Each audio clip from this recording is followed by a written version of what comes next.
بسم اللہ الرحمن الرحیم۔ مشکات شریف کا آج لیکچر نمبر 63 ہے، اور وصف سے کے حوالہ سے جو احادیث کو ہم ذکر کر رہے تھے، حدیث نمبر 8 ہے، اس کو ذکر کریں گے۔ انتہائی مختصر حدیث ہے اور اس کا مختصر ہی خلاصہ۔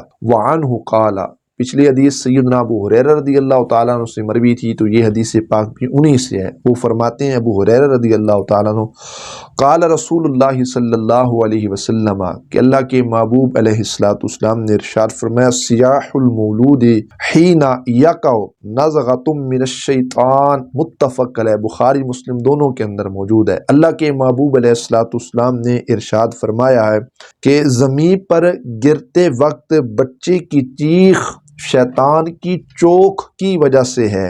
شیطان کی وجہ سے بچہ جب زمین پر گرتا ہے تو روتا ہے۔ محدثین کہتے ہیں کہ شیطان بچے کی کوکھ میں انگلی مارتا ہے، اور اس کی تکلیف سے، انگلی مارنے کی تکلیف سے ہی بچہ کیا کرتا ہے؟ رونے لگ جاتا ہے۔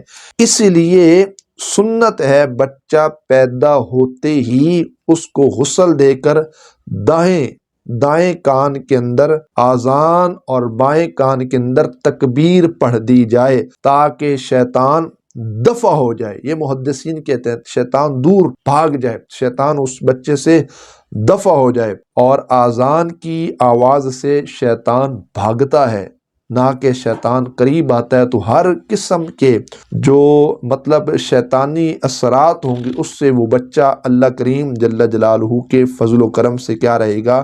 محفوظ رہے گا۔ اور یہ بات یاد رکھیے گا کہ بعض محدثین کہتے ہیں، بعض لوگ یہ کہتے ہیں کہ اس کو نہلانا کس کام کا، آذان دینا کس بات کا، اس طرح کی طرح وہ کیا کرتے ہیں، باتیں کر کے آپ کے اذہان کو، آپ کی سوچ کو، آپ کی فکر کو خراب کرنے کی کوشش کرتے ہیں۔ تو لہٰذا ایسے لوگوں سے اپنے ایمان کی حفاظت کیجئے، ایسے لوگوں کی باتوں میں نہ آئیے، اور کسی صحیح العقیدہ اہل سنت و جماعت کی کسی عالم اور مفتی سے ضرور رہنمائی حاصل کیجئے۔ اس کے علاوہ بھی ولادت کے وقت جو وظائف اور بالخصوص احادیث پاک کے اندر جو آیات بینات اور وظائف موجود ہوں، بالخصوص کوشش کی جائے کہ جو بچے کے قریب رہنے والے حضرات ہیں، اس کے والد گرامی ہیں، اور اس کے ساتھ جو رشتہ دار یا گھر میں رہنے والے جو فیملی ممبرز ہیں، وہ بھی ساتھ پڑھا کریں، اور اس سے بچے پر دم بھی کیا کریں، تاکہ شیطان کسی لحاظ سے اپنے اثرات اس بچے پر نہ جما سکے، اور وہ بچہ اللہ رب العزت جل جلالہ کے فضل و کرم اور اس کی توفیق خاص سے صحیح سلامت رہے، اور صحیح سلامت پروان چڑھ کر اللہ رب العزت اس کو صحیح معنوں کے اندر دین کا راستہ عطا فرمائے۔ اللہ رب العزت عمل کی توفیق عطا فرمائے۔ وآخر دعوانا ان الحمد للہ تعالی رب العالمین۔